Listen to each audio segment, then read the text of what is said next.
Welcome to the channel economics with AI. दोस्तों, आज हम एक ऐसी कहानी को एक्सप्लोर करेंगे जिसने इंडियन इकोनॉमी की दिशा ही बदल दी। ये कहानी है 1991 के उस भयंकर इकोनॉमिक क्राइसिस की जिसने भारत को बैंक्रप्सी यानी डुबाने के कगार पर ला दिया था। लेकिन हर मुश्किल सिचुएशन में एक हीरो आता है और इस कहानी का हीरो ऐसा इकोनॉमिक रिफॉर्म्स लेकर आया जिसने इंडिया को दुनिया की 5वीं सबसे बड़ी इकोनॉमी बना दिया। दोस्तों, भारत इस संकट तक कैसे पहुंचा? वो कौन था जिसने भारत को इस संकट से बचाया? दोस्तों, इस वीडियो में इन सब के बारे में जानेंगे ही, लेकिन आगे जानने से पहले चैनल को सब्सक्राइब करें और इस एपिक इकोनॉमिक जर्नी का हिस्सा बने। तो चलिए इस रोमांचक कहानी को शुरू करते हैं। दोस्तों, 1991 में भारत की इकोनॉमी मानो आईसीयू में थी। इस साल का समय सिर्फ गर्मी का मौसम नहीं था, बल्कि इकोनॉमिक टेंशन अपने चरम पर था। हालात इतने बुरे थे कि बैंक्स डूबने के कगार पर थे। गवर्नमेंट के पास ऑयल और फूड इंपोर्ट्स के लिए भी पैसे नहीं बचे थे। स्टॉक मार्केट गिरता जा रहा था, इन्वेस्टर्स अपना पैसा निकाल रहे थे। इंडिया की फॉरेन एक्सचेंज रिजर्व्स बस 2 हफ्तों तक के इंपोर्ट्स के लिए सिर्फ $1.2 बिलियन रह गई थी। पूरी इकोनॉमी बैंक्रप्सी के मुहाने पर खड़ी थी। दोस्तों, लेकिन कैसे पहुंचा भारत इस संकट तक?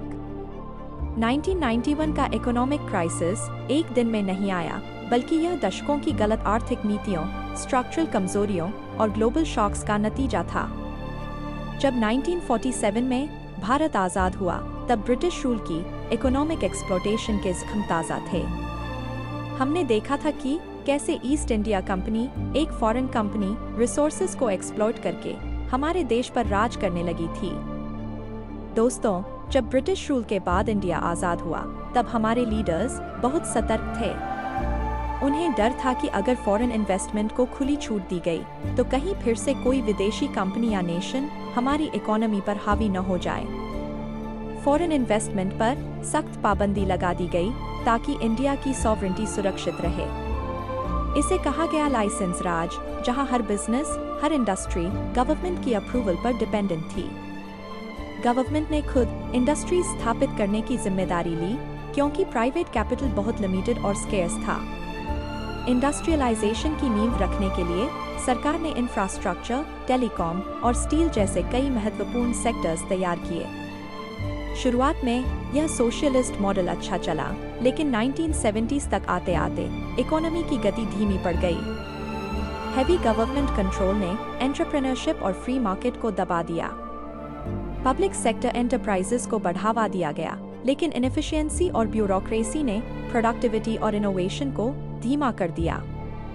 इकोनॉमिक ग्रोथ रुक सी गई थी, जो भविष्य में एक बड़े संकट को जन्म देने वाली थी। 1980s में इंडिया ने फॉरेन बोरोइंग बढ़ाया, जिससे इकोनॉमी को टेम्परेरी बूस्ट मिला, लेकिन इससे एक्सटर्नल डेट खतरनाक स्तर तक पहुंच गया। इंडियन इकोनॉमी की मुश्किलें और बढ़ गईं। जब 1991 में यूएसएसआर यानी सोवियत यूनियन का पतन हुआ और यह 15 अलग अलग नेशंस में टूट गया, इंडिया अपने सबसे बड़े ट्रेड पार्टनर सोवियत यूनियन पर बहुत ज्यादा निर्भर था।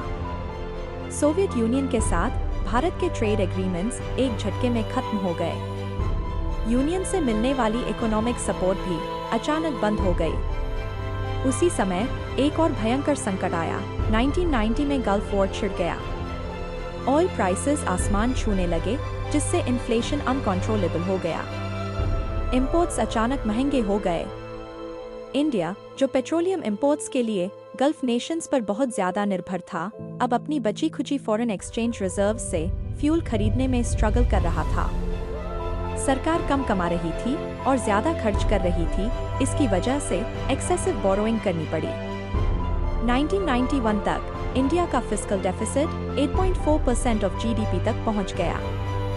इंपोर्ट्स एक्सपोर्ट्स से कहीं ज्यादा हो गए, जिससे ट्रेड इम्बैलेंस खतरनाक स्तर पर था। 1990s के अंत तक भारत की इकोनॉमी पूरी तरह से आईसीयू में थी। फॉरेन एक्सचेंज रिजर्व्स बस 2 हफ्तों तक के इंपोर्ट्स के लिए सिर्फ 25 करोड़ रुपीस रह गए थे। उस समय चाइना के पास $20 बिलियन से ज्यादा रिजर्व्स थे। गवर्नमेंट इंस्टेबिलिटी ने हालात और बिगाड़ दिए। फरवरी 1991 में Chandrashekhar government union budget pass कराने में असफल रही। फॉरेन रेटिंग एजेंसीज ने इंडिया की क्रेडिट रेटिंग डाउनग्रेड कर दी, जिससे इंटरनेशनल लोन्स मिलना नामुमकिन हो गया। फॉरेन इन्वेस्टर्स ने भारत की इकोनॉमिक पॉलिसीज पर भरोसा खो दिया और उन्होंने अपना पैसा निकालना शुरू कर दिया। स्टॉक मार्केट गिरता जा रहा था। फॉरेन लेंडर्स ने क्रेडिट देने से मना कर दिया। इंडिया अब बुरी तरह डूब रहा था, न पैसा बचा था, न क्रेडिट मिल रहा था, न इन्वेस्टर ट्रस्ट था। सरकार के पास अब कोई विकल्प नहीं था। या तो ड्रास्टिक एक्शन लिया जाता या फिर इकोनॉमी पूरी तरह से कोलैप्स हो जाती। इसी क्राइसिस की मोमेंट में Indian government prime minister P Narasimha Rao की अगुवाई में एक visionary economist doctor Manmohan Singh को बुलाती है। उन्होंने फाइनेंस मिनिस्टर का पद संभाला और उनकी पॉलिसीज ने भारत की किस्मत बदल दी। दोस्तों, 1991 का भारत आर्थिक रूप से बर्बादी के कगार पर खड़ा था। सरकार के पास कोई और विकल्प नहीं था, इसलिए इंडिया ने इंटरनेशनल मॉनेटरी फंड (IMF) से एक इमरजेंसी लोन की मांग की। लेकिन IMF ने एक सख्त शर्त रखी, अगर भारत को यह लोन चाहिए तो उसे अपनी इकोनॉमी को खोलना होगा। इसे कहा गया LPG यानी लिबरलाइजेशन, प्राइवेटाइजेशन और ग्लोबलाइजेशन। दोस्तों, लिबरलाइजेशन का मतलब गवर्नमेंट कंट्रोल को हटाना, टैरिफ्स को कम करना और मार्केट ड्रिवन पॉलिसीज अपनाना।